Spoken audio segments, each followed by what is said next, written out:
What's going on, everyone? Breaking down the Bees, Bellator 271 going down from the Seminole Hard Rock Casino in Hollywood, Florida, I believe. So, yeah, you got a lot of local Floridians, and then you got some legitimate Floridian prospects and regular Bellator main card guys. So this is obviously Chalk City. What we're attempting to do is turn chicken chalk into chicken salad and then really sniff out the apple pie shader. It looks like there could be two, maybe three. If we do have them on the ticket, hopefully way at the bottom, and hopefully maybe we can just avoid them altogether. So again, we got some pretty big favorites. Not sure how much I can talk about some of them, but normally on Dogger Pass podcast, we talk about prelims to the main card because, I don't know, I guess people listen for prelims all the way to the main card.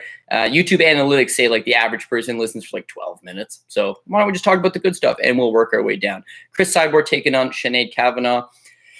Yeah, your line's probably minus 4,000 Cyborg. I see some people have it minus 2,000 Cyborg. Regardless, you have a massive favorite on Cyborg. So you're going to use her as top ticket parlay material, one, because she's pretty safe. It's Cyborg. She's the second greatest female 145-pounder of all time next to Amanda Nunes. Bellator obviously knows what they're doing with her. She's undefeated for the promotion. She looks pretty good every time out. And they've just run out of contenders. So this is not the number one contender. This is who has she not fought yet. She should win, and the reason you put it at the top ticket is if for whatever reason you wanted to pull the trigger and hedge out, it'd be huge, easy hedge out opportunity on Kavanagh, being that she's, a $100 bet at the end of the night would net you back $1,400. So it makes sense to have Cyborg at the top. However, if we're trying to tack this on a single bet, or how can we make Cyborg a little more lucrative, minus 4,000, what does that even really add to your parlays? I'm looking at this over 1.5. It's currently sitting at plus 125. Again, when you look at Cyborg historically, she's just a finisher. She just walks in. She's aggressive. She's got the big power punching, power in both hands, which I think has really served her well over time, and a decent jiu-jitsu game as well. However, let's look at the Bellator run. So her last fight in the UFC, she fights Felicia Spencer to a 3-round decision. Yeah, so it goes all 3 rounds, doesn't put away Felicia Spencer, nails her with some heavy shots. Spencer's got a hell of a chin, doesn't finish her.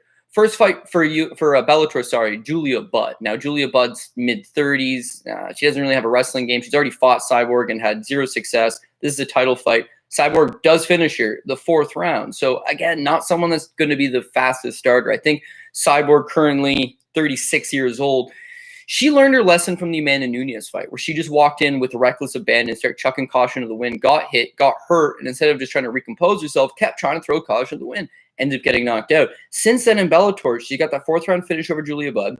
The Arlene Blencowe fight, she submits in the 2nd round. Again, this is not a quick finish. It hits over the 1.5.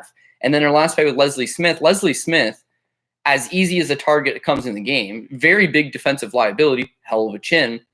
And she ends up stopping her with a 5th round stoppage, 9 seconds left in the fight. A lot of people, I remember, were praising her name that night because they had her inside the distance. They had the fight not to go the distance, and they were saved by 9 seconds. All I'm alluding to is the fact that she's had 3 fights in Bellator. All of them have hit the over 1.5. She seems to take her time that eventually break down the opponents.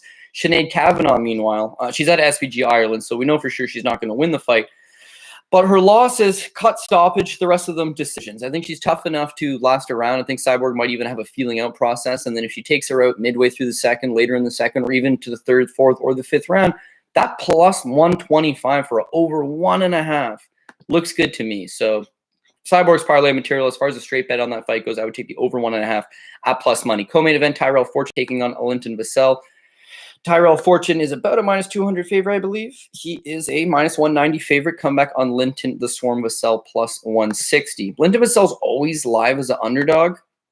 He's cashed out some pretty good tickets over time. My biggest issue with him, again, this is another 38-year-old fighter. You're going to see this on the card. There is tons of 38-year-old, very specifically, fighters. It's just that he's been a career 205 for the most part. Was a good 205er, challenged for the world title, come up short a few times, but all in all, decent guy. Again, he's cashed us underdog tickets against Liam McGeary. He cashed us an underdog ticket against Emmanuel Newton. At some point, he runs into the upper echelon guys. He's a title challenger. Ryan Bader smokes him out of there. Phil Davis head kicks him. Phil Davis doesn't really finish lunch, let alone a human being. And then Valentin Moldavsky, he's the current champion. No big deal there. So Bader, top guy. Phil Davis, top guy. Moldavsky, top guy. He's going to lose to them, sure. It's then he switches up and moves up to heavyweight. It's like as if he's run as far as he could in the light heavyweight division. He's mid-30s. He decides, you know what, I'm going to go up to heavyweight. So he draws Sergey Kharitonov, and Kharitonov is very, very, very one-dimensional. Bad cardio, no ground game. So the game plan there is pretty easy. Linton Vassell is a grappler. Even though he's from England, he does his best work on the ground. And once he gets a hold of Haratonov, he takes him down. He submits him. Good win. I believe it was an underdog win as well. Plus 140 underdog win. Yeah, he's been good to us, no doubt. But at heavyweight, he's physically built, big boy. It just seems like the longer fights goes, his own cardio is going to become an issue. Muscled around in the clinch could be an issue. If he doesn't get the takedowns, it's going to be an issue. He doesn't like to rely on his striking. Next fight out, Hani Marquez. Hani Marquez is almost like Sergey Haratonov. Difference is he's not a natural heavyweight, but he's got no cardio. Tires out very quickly. And so again, much of the same, Lyndon Vassell tires him out in the first round, takes him down in the second, puts him away. In this fight with Tyrell Fortune comes out with a significant wrestling advantage. I mean, this is a guy that's wrestled collegiately. Not only that, he is the natural heavyweight of the two. He weighed into this fight at 253 pounds, whereas Lyndon Vassell weighed in at 239, right? So again, he's got about 15 pounds. He is the larger man. He is the natural heavyweight. He does have that wrestling background. So I just feel like Lyndon Vassell will probably struggle a little bit to take him down. Both of them have spent time with Henry Hoof. Both of them spent time at Hard Knocks 365 and Black Zillions and all that. I'm not sure how familiar with each other they are. But Tyrell Fortune, it seems like he's finding his groove a little bit. I mean, there was a point where they rushed him in way too fast. He lost to Tim Johnson. That was his fifth Bellator appearance. But for the record, he was a 8-1 favorite, a minus 800 favorite over Tim Johnson, who's no slouch. It just goes to show that they did have a lot of high hopes for him at one point. Johnson just walks right through the pocket, clubs him with the right hand, he topples over. Since then, he looked awful against Saeed Samna. Could have lost that fight. Jack May twice, but those are layups both times. Matt Mitrione in 2021. Come on, that is a layup. He just took him down once and pounded him out. None of those wins are overly impressive. And now he's running into a guy in Lyndon Vassell who's got way more experience, has fought better guys, has beat better guys. With Fortune, I'm relying on the fact that Linton won't be able to take him down, and then the longer this fight goes, Linton's going to slow down. But again, if you look at Fortune, right, the Matt Mitrione fight, first round, Jack May, first round, Saeed Samna went the distance, and he tired out. And he definitely lost the third round against Samna. I thought it was 1-1 going into the third. His cardio's not great either. So at a 2-1 favorite, he does present some problems. We're going with the narrative that he should be able to stuff the takedowns. But even if he does, his striking is really not all that good. So is he going to cleanly outstrike Lyndon Vassell? Or is he going to try to take Lyndon Vassell down, wear on him, put that extra 15, 20 pounds to good use, really tire this man out, and then have his way? Could be. I am going to pick Tyrell Fortune. Just don't know how high up he's going to be for me personally. And yeah, I mean, we're going to have to lower him down the tickets. I totally see Lyndon Vassell as another live underdog. But again, 38 years old, fighting a weight class. Limited cardio. Don't know how much I really want to pull the trigger on that. Aaron Pico versus Justin Gonzales. Aaron Pico is a minus 350 favorite. Comeback on Justin Gonzales plus 260. This one pains me because I'm a huge Justin Gonzales fan, actually. I always would liken him to Justin Gaethje, even though they're really not all that similar. The similarities are both of them are named Justin. Both of them are from Greeley, Colorado. Both of them have these awesome runs as undefeated fighters until they're eventually going to run into their match. I mean, Gaethje signed to the UFC. He was like 16-0. This Justin Gonzales, he went 9-0 as a pro. He's currently 12-0. 9-0 as an amateur, 12-0 as a pro. He's on a 21-fight win streak all around. Good cardio, good pace. Yeah, I like what he brings to the table.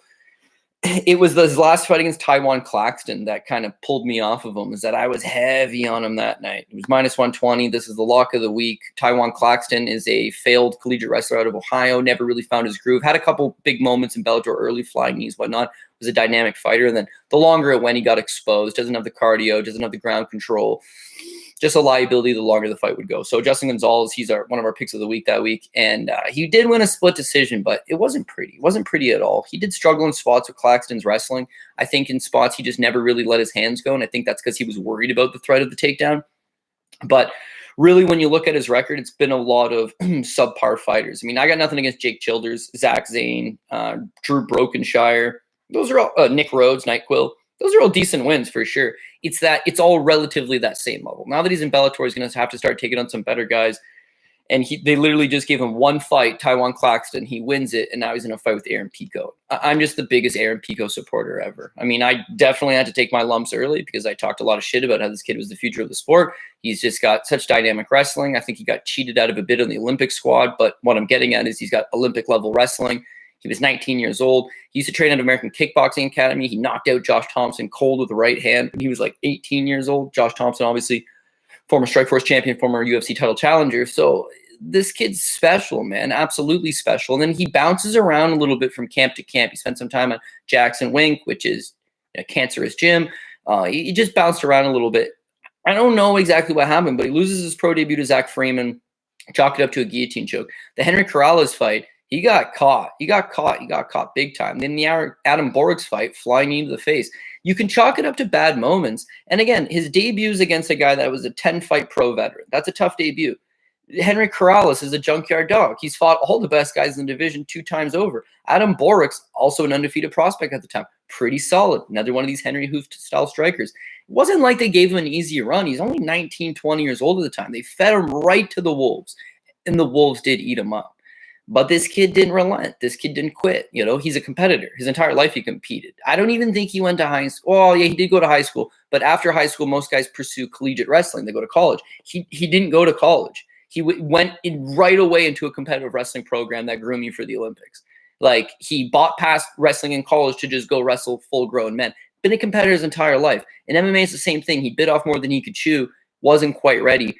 But you're seeing him come into his own now. 4-fight winning streak, all 4 fights inside the distance. He's always had big power in his hands. It did get him in trouble against Borics. It did get him in trouble against Henry Corrales. Wasn't using his wrestling.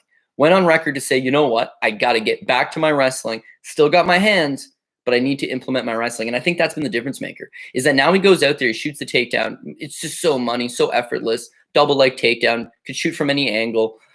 Fluid, always gets a deep bite, takes his opponent down. Top control could use a little bit of work. He's still a young fighter, but if they get back up, all they're doing is getting back up into heavy strikes and then another takedown attempt. He loves attacking the neck. He's got a nasty anaconda choke, a nasty Darce choke, good from the front headlock position. But beyond that, once you're standing, he will bang that body. He will hit you with a nice clean hook upstairs. And instead of standing in the pocket a little too long, he shoots that takedown again. So as far as how he matches up against Justin Gonzales, well, he clearly has the wrestling advantage. He should be able to take Gonzales down. As far as the striking goes, he is faster. He sits down on his punches a little bit better. I would give him the power advantage. Experience, you would like to say that it's Justin Gonzales. Dude's on a 21-fight win streak. You know, 9-0 as an amateur, 12-0 as a pro. But Pico's fought way better guys. He's trained with way better guys. His career has been consistently fighting upper echelon guys for the most part. Even on this railback, you know, John DeJesus, Aiden Lee, those aren't easy fights by no stretch.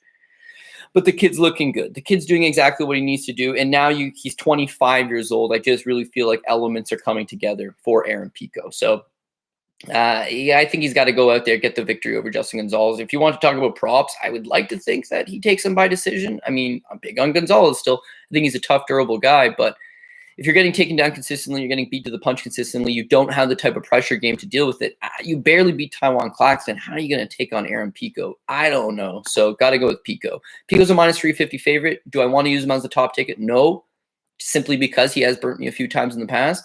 But at minus 350, he represents one of the more moderate size favorites on the card. Everybody else is 8-1, 10-1. So we're going to have to use him, and that's kind of what's going to juice us up some value. So on one hand, you're going to have the hottest prospect on the sport. On the other hand, he's shit in a few apple pies in the past, so you wouldn't label him as the most trustworthy guy going. But I got to go with my boy Pico, as I always do. Arlene Blencowe, minus 370 favorite, or about minus 400, depending on the book, taking on Pam Bam Sorenson. Plus 290 to about that plus 300 range. We're going to go with Arlene Blencowe. Again, this is another 38-year-old fighter. What I do like about her is that she had a little pro boxing experience, had some MMA experience, fought for a world title against Julia Budd coming up, split decision loss as a 3-1 underdog. You know, gave it a good go, just unfortunately didn't win. Has a win over Sinead Kavanagh, has a win over Janae Harding, has a win over Gabrielle Holloway. Suppose that one's not worth too much. You know, has fought Julia Budd a couple times, Marlon Coonan. Experience, we know she's got it. It's that she did plateau in her career. So she leaves New Zealand, says, you know what? I got to go. Gets an invitation from Holly Holm to go over to Jackson Wink, which I'm not super high on Jackson Wink. But Holly Holm, one of the best talents in the game, and she wants to use her as a training partner specifically. So Arlene Blencowe actually moves to New Mexico. And I'll tell you what, man, if you check out anything on social media, I mean, she's grinding. She's in the gym every day. And for a 38-year-old fighter, it does seem like she's starting to come into her own. So they book her against Cyborg, world title fight, second crack at it. Unfortunately, gets finished. Then she moves to New Mexico, and she's just had the one fight since being there where she gets Diana Silva. Diana Silva is only lost to UFC veterans or high-level mixed martial artists and is very durable. He's one of those fighters that can, easily lasted a 15-minute or a 25-minute decision. She actually fought Julia Budd for the Bellator title, went 25 full minutes, and lost a sorry, it wasn't even for the title. It was a 3-round fight. Went to 15 minutes, loses a split decision. Not a good fight, pretty boring fight, but almost won the fight. Like, is in it. It's a terribly slow-paced fight, but it's not like Julia Budd's doing anything impressive. So what she does got is durability, and Arlene Blencowe goes out there and knocks her out in the 3rd round. I thought it was a good-looking performance from Blencowe, even though she's a little bit older, women's mixed martial arts, this and that. I thought it was a pretty solid performance all around, and I think that is being in a different gym and having Holly Holm there. I just feel like she's still got a little bit of ways to go. She's still giving something extra. Pam Bam Sorenson, meanwhile, and not quite sure. So she's 35 years old, 3 years younger. But, and again, notable victories. She's beaten Nico Montano. She's beaten Brenda Gonzales, as Tim Means' wife. She beat Jessie Jess Rose Clark, who's kicking ass in the UFC. She's going to win over Jan Finney. She got to win over Caitlin Young to revenge herself. Here's the thing. Win over Nico Montano, split decision. Lost to Shayna Young, split decision. Win over Jessie Jess Rose Clark, split decision. Lost to Indiana Gomez, split decision. Win over Jan Finney, split decision. And in the last fight, she beat Roberta Payne Samad. It's her Bellator debut, and it's another split decision. She does fight at 145 pounds. She's one of the few 145-pounders out there. She did challenge for the Invicta World title against Felicia Spencer, finished in the 4th. She's not that she doesn't have durability. It was the 4th round, and I think that is the only time in her career that she has been stopped. The only 2 losses after that are actually both split decisions. So she's in a lot of these close, grindy fights. It's that once Invicta let her go, she took 2 full years off the sport, came back against Roberta Paul-Samad, and looked awful. Oof. And we were on her that night. But my God, ended up being a sweat. So Sorenson was the underdog. I didn't quite understand that, why she was the underdog. Maybe that's why we went a little higher on her than we should have. But I just feel like, hey, she's got the experience. She got the back class, but she showed up out of shape. She's not an athlete. She does not move particularly good. And that her grind had to be her best thing. It just looked like she was lacking. She did eventually get the split decision. It wasn't pretty. Don't know what you do with her from there. And so they book her with pretty much the only other 145er on the roster. Arlene Blencowe's case, though, I think she's strong enough to keep the fight standing. She's going to have a significant striking advantage. And I just think that she's the bigger overall girl. Pam, I shouldn't even say bigger overall girl. Pam Sorenson missed weight her first time weighing in today in the Bellator weigh-ins. Come back for second attempt, made weight on the second attempt, but she looked deflated, and she looked like she had a big old gut on her as well. This is a professional athlete. I don't know how hard she's training. I don't know how seriously she's taking it. What I do know with Blencowe is that she's a 2-time title challenger. She's a former professional boxer. She got the superior striking, and it really comes down to can Sorenson grind her up the cage and take her down. And many girls have tried. Not all of them have been successful. Not sure that Sorenson's going to be successful. So got to go with another favorite here in Arlene Blencowe. Steve Mowry versus Rakeem Cleveland. Steve Mowry is going to be one hell of a sweat because he's a big old heavyweight, keeps his chin straight up in the air, but he is a, I want to say minus 650 favorite. Why is this escaping me? He's a minus 700 favorite now, and then come back on Rakeem Cleveland plus 500. So Mowry, I think this is a legitimate prospect. They're trying to build him up. He's only 29 years old, but 6'8" with a 79-inch reach. I mean, right there, the guy's an athletic specimen. Was a good college athlete. I don't think he wrestled or anything like that. I think he played a little bit of football. But over at Hard Knocks 365 or Black Zillions or Sanford MMA, whatever they change their name to, he's over there with Henry Hoof. They seem to be high on him. They got his striking looking a lot better. People don't love to bet on him. Well, he starts off his amateur career 7-0, looks flawless. Starts off his pro career, looks flawless. Signed to Bellator. He wins the Titan FC heavyweight title. Bellator scoops him up right away. They viewed it as a big signing because they knew the UFC had him on the radar, and they jump in right away. He's 4-0, 5-0. They scoop him up. He beats Saeed Samna to win the Titan FC title. That's a big win. Debuts for Bellator, wins his first fight, and then he runs into this Darian Abbey. So Tapology will tell you he Kimura'd him a minute and 27 in, but he got hit. He got hurt, man. He got hurt big time. It wasn't looking good. And then the fight hits the ground, and thank God he's matched up with a very poor customer, but he gets a submission. I hear people routinely bring this Darian Abbey fight up all the time. Oh, man, you're bad, Steve Mowry. Remember that Darian Abbey fight? Well, he did win the fight. In fact, he won it in less than 90 seconds. They're just going back to the fact that he got chin checked against a lower level guy. On Bellator cards, when you're betting these big favorites and you're parlaying together, which one's going to get chin checked? The 6'9" heavyweight who stands with his head straight up in the air? Well, could be possibly him. I just got to go back to the Gokhan Sarakam fight. We just watched Sarakam fight 2 weeks ago for Bellator, and oh, wow, he was fighting the biggest pots of all times, but so it was last week. Just crushed him. Sarakam, not a bad fighter. Sean T, good fighter, pretty decent. Smokes right through him, first round knockout. Sean Asher, terrible fighter, and he takes him out 55 seconds. I just think that he's one of these dynamic, big, heavy-hitting guys. They know what they want to do with him, which is progress him up the heavyweight ranks. They have not given him a power wrestler. They have not given him someone with good durability or good gas tank. They're allowing him to go out there and flourish and beat them. Now, what Rakeem Cleveland presents is a 40-fight veteran. I mean, this is a guy that has a 22-13 record. He's got 35 fights right there in a draw, so 36 professional fights. He's fought for PFL. He's fought a lot of big names in the sport. What I would say, though, is that so you don't even have to really go all that far. He loses to Mike Biggie Rhodes. Mike Biggie Rhodes fought in the UFC at 155 pounds, I believe. Rakeem Cleveland fought him at 185, right? From there, he just balloons up and says, like, you know what? I'm a heavyweight. Bounces around from heavyweight to 205. Mind you, he had made 185 pounds. And then PFL signs him up. He huge upset, 6-1 underdog against Rashid Yusupov. Beats him. Terrible fight. Dude broke his jaw. Not a good look. And then Maxime Grisham beats him. Vinny Magalesh beats him twice. Victor Nemkov beats him twice. He weighs 205 for all 5 of his PFL fights. 205. Not even that big of a 205er.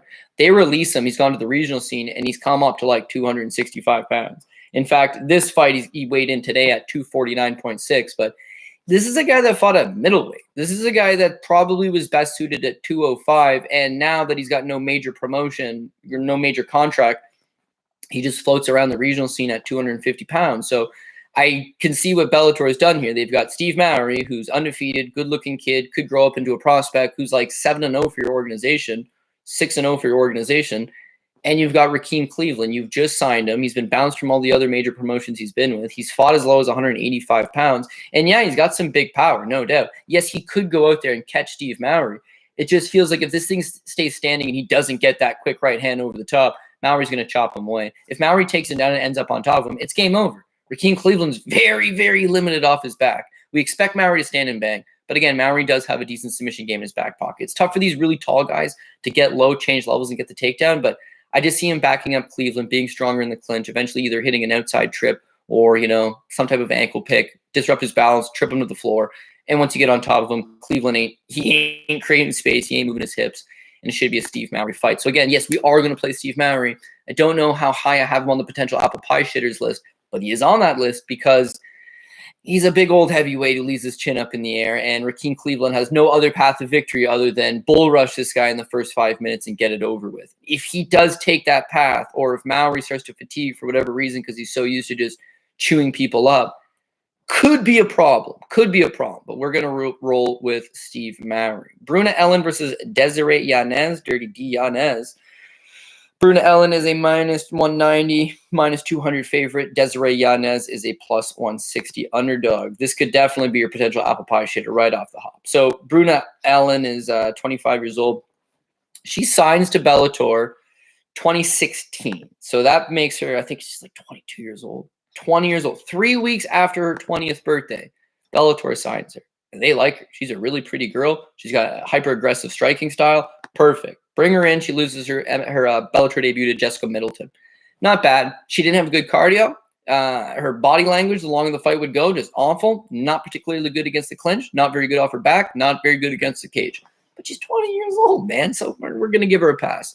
They stick with her. They bring her back. She beats Carmela James. She beats Vita Ortega. The Ortega fight, not bad. Lots of volume. Tons of volume out of her. Just strike. Wins a split decision. Vita has some success on the ground. But Bruna scrapes one through. Now she draws Christina Williams. She is, I guess it's an even money fight. And again, what you see with Ellen is that she doesn't have very good cardio. She starts off real good. She likes to sit real heavy on that low leg kick. And her punches, for the most part, are kind of winging hooks. But she will stay in your face. And then the longer the fights go, she just starts to fatigue. Christina Williams is fairly limited, but she's real long. Likes to stay to the outside and just kicks like a mule. So Bruna Ellen never really got into it. The Alina Kalianadu fight. Kalianadu is also like 20 years old for the sake of it. So they're both very young.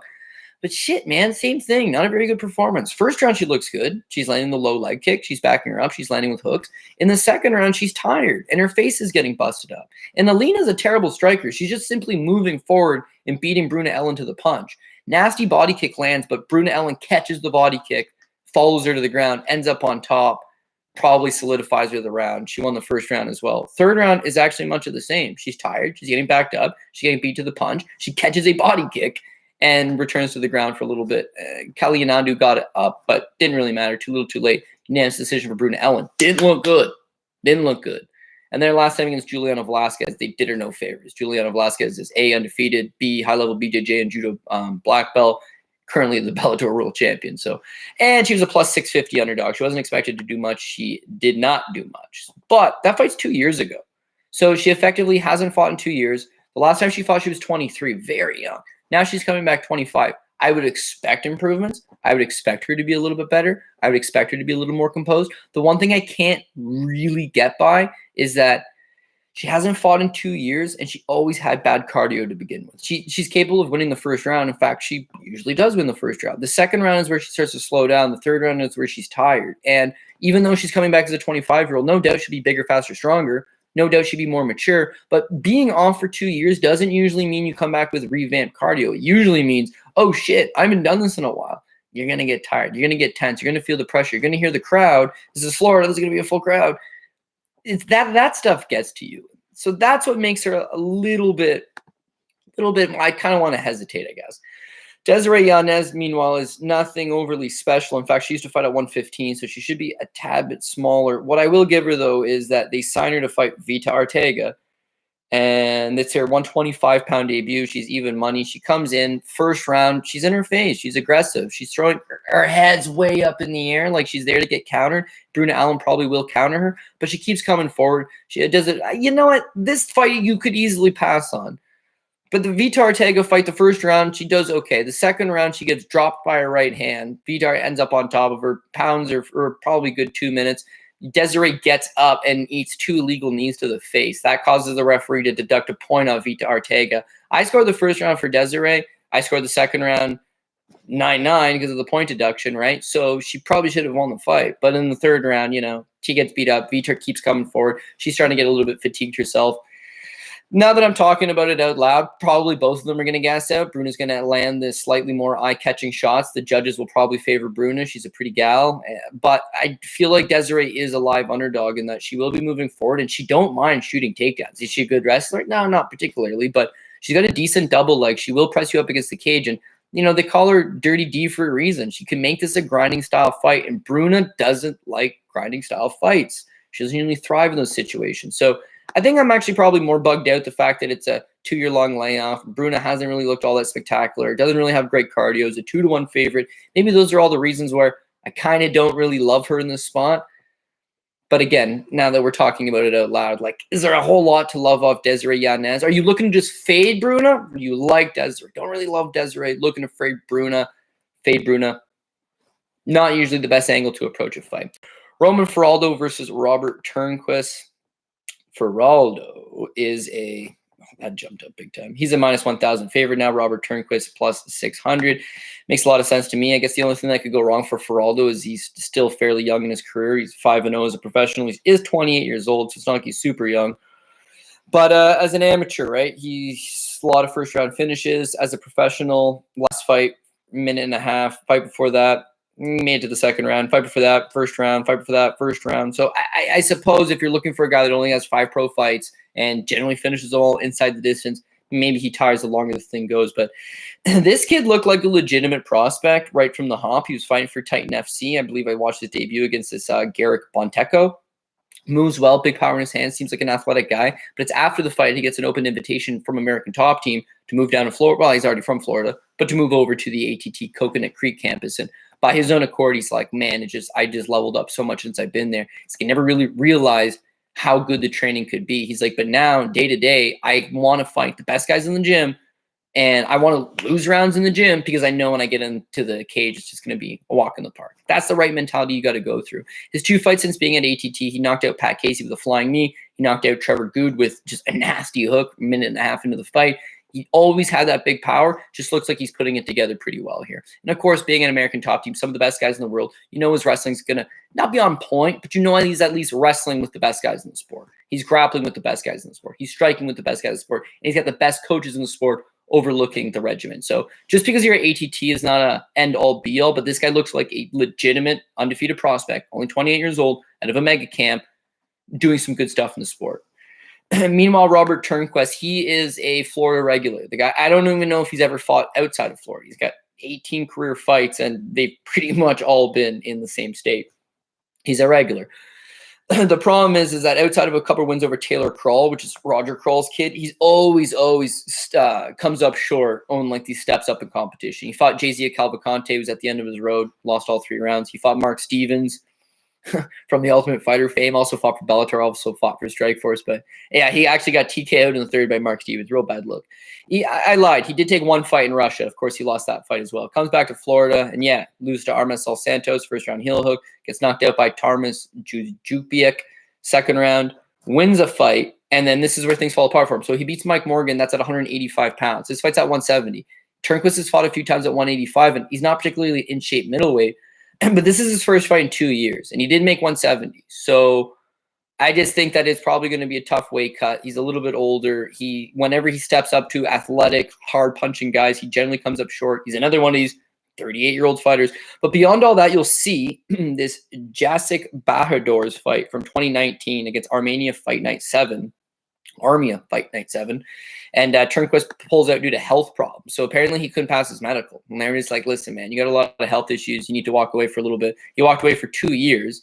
That's the difference between 36 years old and 38 years old. He's now dropping down an additional 15 pounds and coming in here against a very hard-hitting prospect. Bellator also made a point of when they signed this kid, they put out a press release being like, well, they signed 2 good Floridian prospects. And they were really big on the fact that, yo, this Roman Faraldo, we got him signed up. This is a legitimate guy we're looking to move along. Robert Turnquest, meanwhile, this is his Bellator debut at the age of 38. He's a regular in the Florida regional scene, which works out good because they're in Florida. They need a local guy. They need a guy that might be able to sell a few tickets, have a couple fans in the stage, and ultimately lose to the rising prospect. And in spectacular fashion. And it looks lined up like that's exactly what he's going to do. He does have a bit of a submission game, and he has fought at 185. So in theory, he wants to get on top. Maybe he uses a little bit of that size and a little bit of that grappling. But again, Faraldo would have him snuffed out. He deals with higher level day-to-day in the gym. So this would be a continuation of that. I don't necessarily agree with the 15-1 price tag. I would have probably priced it closer to like minus 750, minus 800, but that's Bellator. That's Bellator for you. And unless you do the show on Monday, these things get steamed very, very quickly. So Cody Law, minus 4,000. Colton Hamm, plus 1,400. You know, this is much of the same. Cody Law was a standout high school wrestler. Got a scholarship at Penn State, D1 program. Was not a starter on the Penn State team. Didn't do bad. Just wasn't even qualifying for the D1 national tournament. His whole thing is, I want to be a champion. I want to be a champion. Penn State actually won the team championships, like as a group, but he wants an individual one. So you know what he does? He actually leaves Penn State and drops down to a D2 school in Pittsburgh and wins a national championship, 2-time D2 All-American and a Division II national champion. So this guy's got that mindset of, I want to be a champion. I want to be the best I can be. He realized that the D1 level was very hard. And I wouldn't say politics, but sometimes the best wrestler is not in a position to compete, let alone win. Then he went down to a D2 level and ripped up shop over there. So, I mean, as far as his wrestling goes, stud. He starts off initially in Pittsburgh, fights as an amateur, goes 5-0, and then eventually, you know, just like a lot of the great prospects, goes to American Top Team. That's been the difference maker. As far as his pro career goes, he's another 4-0. Nathan Garib actually stretched him out to a 15-minute decision. That was good for him. We need to see him fight multiple rounds. Nathan Garib is also 5-1, only lost to Cody Law, and a decent enough prospect in his own right. So that's a good level win, 15 hard minutes. And you saw that he likes using his strike. He can wrestle, comes from that wrestling base. But similar to Aaron Pico, has that striking that he can fall back on. And so with opponents, when you see his name on the docket, you think he's going to shoot the takedown, but he will rip you to the body. And if he does eventually take you down, he's got big ground and pound, but he's another one of these guys that will get you in the front headlock position, fish for the neck, grab a Darce, grab an anaconda, put you out. Seems like he's very versatile.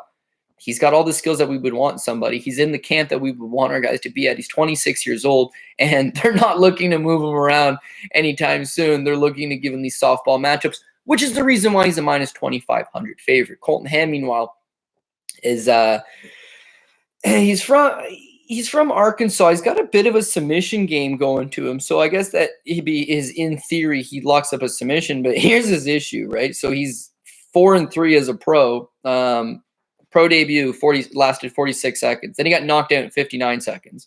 Then he wins first round. Then he gets knocked out in 15 seconds. Then he got knocked out in 1:59. And then he's won his last 2 fights, 44 seconds of the first round. And shit, last time out, he took on a guy making his debut. It went to the second round, but he submitted that guy. So his wins are over 0-0, 2-5, 1-0, and 0-5.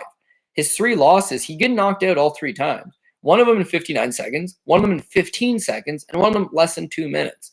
As an amateur, he was 10-5. He had been finished in 4 of those 5 amateur losses. I would say he's fucked. I would say I don't know how he wins this fight, barring Cody Law slips, or Cody Law slips into a triangle choke, or he blows out both of his knees in some type of freak accident. Like, I don't know. He's fragile. He doesn't have durability. He's going to get knocked out in the first round. So if you're looking to improve the Cody Law price, you're obviously going to take him inside the distance, and even that will not improve your price tag very much. Why would Bellator do this? Why would Bellator just take some guy, and he's obviously got durability issues. He shows a knockout loss in 15 seconds, and we're going to go throw him to an undefeated, super highly typed prospect because they don't give a shit. It's a highlight reel thing.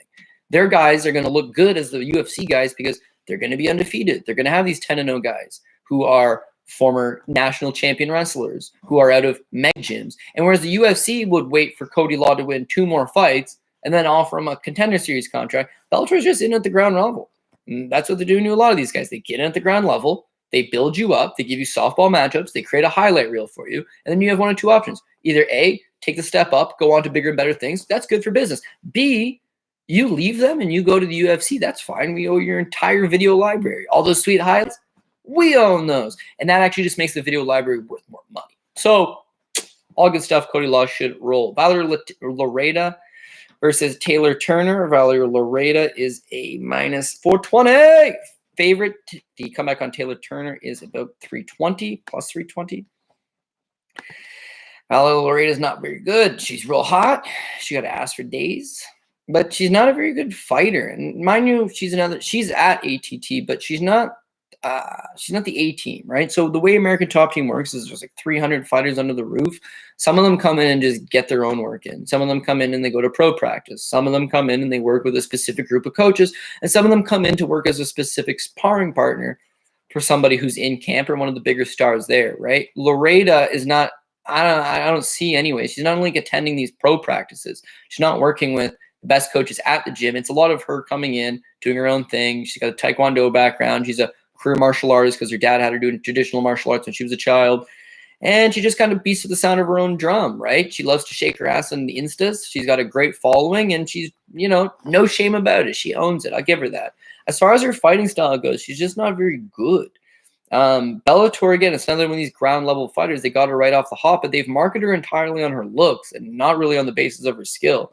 I thought she looked terrible against Tara Graf. I thought she looked very limited against Larkin Dasic. But the last fight against Hannah Guy, you really do see where on the ground she makes a lot of bonehead decisions. Like, her grappling is just not good. If she's on top, she'll get swept. If she's on her back, she won't create the space. She gives up her back. Cardio doesn't seem all that good. And when the fight is stay standing, it's not like she's Mike Tyson. It's not like she's just going to wad forward, press you up against the cage, and then blast you with a couple massive hooks. It's like rinky-dink, shitty little water gun striking from the outside. I don't see the power out of her for the most part, unless she just overwhelms a hapless opponent, which Bellator's allowed her to do a few times.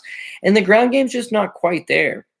So she loses, and that's devastating for Bellator because, one, she was a minus 575 favorite when she lost that fight. She was there to get exposed all along. I should have pulled the trigger on Hannah Guy. I know some people that did. That was the right choice. But she loses as a 6-1 favorite. Now they're trying to rebound her. So they give her a 5-7 opponent. There you go. You should be able to beat a 5-7 opponent. Also, 5-7 opponent, 38 years old. She's another one of these 38 club fighters. The one thing that kind of just has me a little bit spooked is Bellator tried this shit once already when they booked her against Heather Hardy. And she was a big underdog against Heather Hardy. And she comes in. She's got very limited striking. She was 36 years old at the time. She's 5'10". She's real long. And she just goes in, grabs a hold of Heather Hardy, and just pulls guard. Pulls guard. Good idea, because Heather Hardy is a one-dimensional boxer. So even though you don't like guard pullers, it was actually the right move. As soon as she pulls guard, she hits a sweep. Now she's on top of Heather Hardy. Now she moves to side control, then passes to mount, and beats the shit out of her all within the span of one round. So that's a bad look. Clearly, she's got an okay ground game. Her willingness to just pull guard and go to it, that could be a bit of a problem. And then they give her Alejandra Lara. She's a plus 650 underdog against Lara, so they did her no favors. She loses in the first round. Then she went to the regional scene and got choked out by a 4 and 5 fighter. So we're just talking about she had some grappling. She got rear naked choked by a 4 and 5 fighter on a Tennessee regional show. So shout out to Valor Fighting. My boy Tim Lloyd, real good guy over there. But yeah, like that's a bad look. She has rebounded beating an 0-2 opponent her last time out, but if she's going to win this fight on the basis of her grappling, I want to see a little better grappling out of her. All I'm saying is that Loureda always gets brought in as a favorite. She's being brought in as the favorite again. It's real easy to look at an opponent and say, geez, 5-7, 38 years old, not much to like out of there. She's bigger, she's longer, she may have a bit of a grappling advantage. All that makes her, at least somewhat, a bit of a live underdog. But instead of just being stupid and taking an underdog shot, I'll just have I'm just going to move Valerie Loureda way down the list of potential favorites that I'm going to end up taking. Waldo Cortez Acosta versus Mo DeReese. The current line is this real? Okay, I guess so. Waldo Cortez Acosta, I guess, is a -240 to -260 favorite. Oh, okay. So he opened up as -400, and the money's coming in the other side. That makes sense. He's currently now a -240 favorite. The comeback on Mo DeReese about +240. Yeah, this makes a lot of sense to me. I would see why the money would be coming in. Let me just check the official weigh-ins. Okay, yeah. So Waldo Cortez Acosta weighed in at 256. Mo DeReese weighed in at 255. You got a couple big boys here. Waldo Cortez Acosta is a professional boxer. He has a 6-4 pro boxing bout, and not even all that terrible. He fought for Top Rank, which is the sport's leading promoter, I would say. And when COVID happened, what they did was they brought these people to the MGM Grand, and they did this bubble. It was called the MGM Bubble, and they were giving fighters opportunities. And this guy got one, so clearly they saw something out of him. He had a win over Kingsley Ibe. He fights in the bubble, and he ends up getting TKO'd by Kingsley Ibe. All around, he's fought in a couple decent guys. His last loss is Sonny Concho. Killed. Holy shit, he got killed. Minute 26 in the first.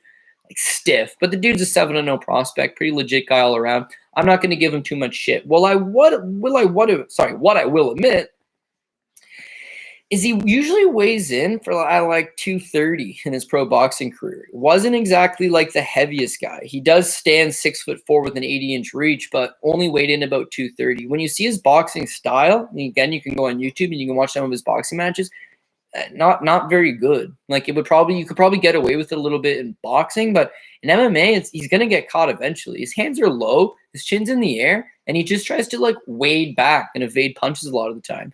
It seems like he's okay in the clinch. Not that you can use a whole lot of clinch work in boxing, but when he does tie up with opponents physically, he seems like he's got a little bit of strength to him. But then they separate, and he's just all reflexes. He just tries to rely on his reflexes. I don't really see the big power out of him. Of course, they're wearing 12-ounce gloves, so it's not necessarily going to translate as much in boxing as it could in MMA. It could be a big, ferocious power puncher in the MMA world, but I'm just not overly impressed with his 10-fight pro boxing career, for being completely honest. As far as MMA goes, he would just try it out here and there. I think he made his MMA debut in 2018, punches out the opponent, comes back last year, and he Kimura Edelson Lopez, and then he beat this Jordan Powell by decision. Cardio doesn't look terrible. The fact that he's got the submission over Edelson Lopez, I could not find the footage of that particular fight, but first round Kimura would, at least he's got a little bit of submission in his back pocket. It's that primarily this man is a boxer, and he's going to look to punch out Mo DeReese, because Mo DeReese doesn't have a very good chin. I mean, his knockout losses, first round, Bruno Capelozzo, just won $1 million. First round, Denis Goldstov, very experienced Russian fighter. First round to Jared Rochal, UFC veteran, fought for the PFL tournament final, I believe. And Kevin Tiller submitted him with a Kimura in the very first round. He tried out for the Ultimate Fighter. Khalil Roundtree absolutely blew him apart with soccer kicks to the body. He's not very durable. He's not a very durable guy. He has fought good level of competition, but when he gets hit, he just like makes this grimace and then turns away. And then you put a little bit of pressure on him and he topples over. It's not a good look in the slightest sense. What I will give him, though, is that local Florida fighter. And he was a standout high school wrestler. He's currently a high school wrestling coach when he's not competing in mixed martial arts, but wrestling seems to be the name of the game for him. The fights that he loses, it's because he's not wrestling. He's standing in front of them and he's getting hit. He does have a couple first-round knockouts when he lets his hands go, and I think that got in his head. Oh, shit, I can knock guys out, so that's what I'm going to do. Don't. You're a defensive liability, pal. You need to get these fights to the ground as quick as possible. His benefit when he does get the fights to the ground is, unlike his opponent, Waldo Cortez, He's not 6'4", 230. He's 6 foot, and even 5'11", 255. So he's got a real low center of gravity. If he does get on top of you, he will just hold you down. So his last fight for PFL before they released him, he's 4-4 for the company overall, but he takes a fight with Karl Shugamatafa. Now, online, everybody was just praising Karl Shugamatafa. Oh, despite the fact that he's a terrible fighter who gets out-grappled in pretty much all of his losses and was rocking a 12-13 record, apparently everybody wanted a piece of him. Why? I don't know. But they're just instantly buying into this narrative of DeReese can't take a punch, Karl Shugamatafa can punch. Perfect. The real story there is Karl Shugamatafa cannot wrestle, DeReese can wrestle, so he just held him up against the cage. He did get a couple takedowns, but mostly it was just spam against the cage, and he did it for all 15 minutes. So what do you think's going to happen here against a professional boxer? Do you think this guy's so stupid that he's going to stand in front of him? Guy's got 80-inch reach, 6'4", weighed in at 250, put on 20 pounds since his last boxing match? No, that'd be a terrible game plan. What you do know, he's a professional boxer. He's got 10 pro boxing matches. He was competing as a boxer all of the last 3 years, almost exclusively. Then now he takes a couple MMA fights, and to his credit, he does have the submission victory, but do we know enough about him to suggest that he's good on the ground? Do we know enough about him to suggest that he can fight 3 rounds if need be? That he's going to get grinded up against the cage and not fatigue? We don't know nothing about him. We just assume that he might be able to chin check DeReese and knock him out. So every card needs an underdog, and this ain't pretty, but it's going to be DeReese. And it's going to be all the way down at the end of the PRP because, sure, he could get chin checked. Seen that happen before. I just feel like there's also a good chance that he could just spam up against the clinch, hold him up against the cage. He did the same thing against Karl Shugamatafa. It wasn't pretty, but it got him a win. He was on a 3-fight winning streak. Don't you think winning feels better than losing? Don't you think getting your hand raised feels better than getting knocked out? Just do the same thing. Same thing. And if they're going to offer him you as a plus 240 underdog, I mean, shit, like, why not, right? So anyways, real low on the list of things, but that'd be about it. And then finally, we got Mahmoud Fawzy-Sebie taking on Ethan Hughes. I'm sure the Sebie line's blown up. Yeah. Paul and I talked about it yesterday. It was like minus 900. Now it's about minus 1,200. I think he should probably be the biggest favorite on the entire card. So, yeah, I mean, take it for what it's worth. He's going to be top ticket material, even though he's allegedly the first fight on the card. If something was to go wrong, you could rebuild. I'm hoping it really doesn't come down to that. But Sebie is an absolute beast. He's 29 years old, another one of these American Top Team guys. But Bellator loves this. American Top Team loves this. They're world-class wrestlers that come over to ATT, add the other skills, and look to be legit. In Sebie's case, he's from Egypt, and he is a 4-time Arabic wrestling champion, 5-time African wrestling champion, represents Egypt at the 2016 Olympic Games, does lose in the round of 32, but shit, dude, made the Olympics, comes back from the Olympics, and then gets real outspoken about corruption in Egyptian wrestling. They don't like it. So he's like, yep, time for me to get the hell out of Egypt. So he does, relocates to the U.S., and his goal is to actually get U.S. citizenship and qualify for the 2020 Olympic Games on Team USA. And he damn near came close, too, but the pandemic happened. And at that point, he's like, you know what? I'm 28 years old. There's no money in wrestling. It's going to be tough to make the team anyways. Plan B, I'm going to go to MMA. So he'd been thinking about MMA, comes over, right away signs up with an American Top Team, best gym you could possibly put him in. And he takes on this Jarrell Murray. It was for XMMA 1. He smokes him out, minute 52, takes him down effortlessly, pound, good ground and pound shots, knocks him out. But it's a nobody, right? So then takes on this Enrique Hernandez-Nagat at Icon Fighting Federation.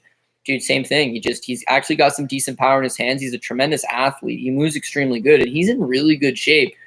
Messes him up in the first. The guy's so hungry to compete. He just wants to compete. 7 days later, after he won that fight with Icon, 7 days later, this guy's an Olympian, one of the hottest prospects in the game, out of a mega gym, and promoters will be lining up to sign him. 7 days after he wins, he takes a fight for George Masvidal's promotion in Florida, which is Gamebred FC, and it's bare knuckle MMA. There's no glove. He takes a bare knuckle MMA. Why would you risk your hands? Why would you risk everything? Really, you're undefeated, highly touted prospect. You're going far again.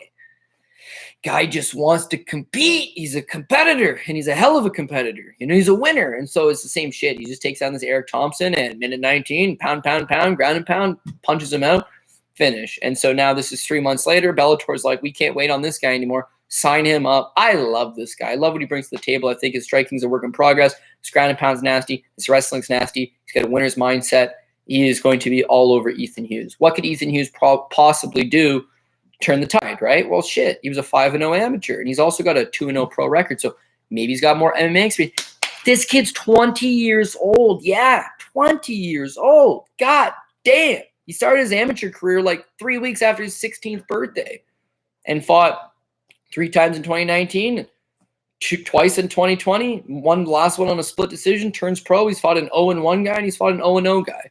Now, when you watch the tape on him, his striking is non-existent. There's nothing good-looking about his striking in the slightest sense. Single punches, no footwork, kind of robotic. Doesn't seem to me like he's got any heavy power in the slightest bit. Well, what about his grappling, right? He's got submissions, and maybe his only path to victory would be to throw up a submission and kept Sebie off his back, but he doesn't have the wrestling to get these fights to the ground consistently. Against low-level guys, he can get it, but not at this level. And as far as his jiu-jitsu goes, it's just okay. He's 20 years old, okay? How many talented 20-year-old kids do you think reside at American Top Team? How many do you think walk in the gym on a day-to-day basis and fan out just as quickly as they walked in? It's half of the gym, right? Some 2-0, 5-0 amateur 20-year-old kid, that's just another gym member at that club. Sebie's going to have seen this spotted a zillion times. Also, it's going to be very difficult to throw up some submission when he's on top of you, punching your face, and you're not taking him down. He can take you down whenever he wants. And if this fight just happens to stay standing, he's still going to have the advantage on you. So it's Sebie day. It's Sebie night. Looking at what you could possibly do in terms of parlays if you don't want to hit props or round props or whatever. You know, I know Paul and I talked about this yesterday, but in case you weren't watching, whatever. I think you go Cyborg at the top very clearly. I think you're going to have to put some Aaron Pico on there. You're going to go – don't put Mowry right on that first top ticket just yet. You'll go Roman Faraldo, Cody Law. Jordan Newman fell off, unfortunately. And Mahmoud Fawzy-Sebie. That right there gives you minus 147. If you only bet 5 fights on this Bellator card, those are 5 walks in the park. Aaron Pico would, on paper, have the toughest of the matchups because he's taking on a 12-0 undefeated fighter who's on a 21-fight win streak all around. So, yeah, that one could be, but, you know, drop him out and throw Max Holloway from Saturday, whatever. This is all just parlay filler. Beyond that, we're going to have to start taking a couple shots. We'll move Tyrell Fortune down. We're going to end up playing Arlene Blencowe. We're going to end up playing Steve Mowry. We're going to move Bruna Ellen down. We're going to end up taking Valerie Loureda. That right there is going to give you just 2-1. Then you're going to add your Bruna Ellen. Then you're going to add your Tyrell Fortune. And then you're going to kick off your PRP with Mo DeReese. And that would give you... Oh, Mo DeReese go. Come on, Mo Muscle. That gives you 20-1. So the inclusion of Mo DeReese, the lone underdog we're going to publicly back here, at that 2-1, that actually makes you one hell of a ticket. Beyond that, we need the favorites to do their thing. The favorites we're not super sure on is Tyrell Fortune, Bruna Ellen, Valerie Loureda, maybe Steve Mowry, but they're going to end up getting played. And yeah, I mean, I would expect a lot of violence on this card, but I don't like under 1.5s. I don't like TKO props. I'm an over 1.5 guy. I'm a fight goes the distance kind of guy. It's worked out excellent for me. These are squash matches. Chances are they are going to be under 1.5. It's just not my style. So I don't know how much parlay or how many props I'll be playing. I love that over 1.5 that we talked about in the Cyborg versus Kavanagh fight. But outside of that, I'll leave the rest up to you. That's about it. Nothing else I can really think of. Yeah, I mean, listen, you got some big favorites. You're going to have to parlay those big favorites together. And at the very least, take the ones that you are comfortable with, and you can parlay with a couple of the UFC guys and hopefully get that winning combination. So that's for tomorrow. I expect a lot of these lines to blow up overnight and into tomorrow morning because that's just typically what happens with Bellator shows. But I don't know, I probably didn't tell you anything you didn't already know. I picked, 10 favorites and an underdog? The 10 favorites are largely big favorites. The only thing I could hopefully provide for you is if Tyrell Fortune, Bruna Ellen, or Valerie Loureda do shit in the apple pie, hey, man, we did acknowledge that there was a chance there. We moved them lower on. But, yeah, I got killed the last Bellator card. Well, I hit the top ticket, but then I chased on that Peter Queally just to make it a profitable night, lost. And then the card before that, we were crushing until Fedor Emelianenko decided to be Fedor Emelianenko and kill Tim Johnson. So Bellator's been my cash cow, baby. And the last two events haven't really been a home run for me. So looking to change the course right here over at the Seminole Hard Rock Casino and Event Center in Hollywood, Florida. Till the next time, guys, good luck.